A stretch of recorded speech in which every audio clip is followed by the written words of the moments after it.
சூழ்ச்சி செய்கிறது நல்லதா என்ன கேட்டிங்கன்னா நல்லது. நான் சொல்லலைங்க, பகவான் கிருஷ்ணரே சொல்லியிருக்கிறார்.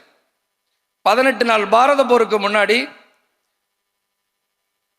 சகுனி கேட்கிறார், கிருஷ்ணா உங்கள் தரப்புல இருக்கிறதோ தர்மம், எதிர் தரப்புல நாங்க பார்த்தீங்கன்னா வீழ்த்தவே முடியாத மாவீரர்களை வச்சிருக்கிறோம். பிதாமகர் பீஷ்மர் இருக்கிறார், குரு துரோணர் இருக்கார், மாவீரன் கர்ணன் இருக்கான். இந்த 3 பேரையும் தன் சாவை தானே நிர்ணயிக்கக்கூடிய தகுதி படைத்தவர்கள். இவங்களை வீழ்த்துறது உனக்கு வாய்ப்பே இல்லை.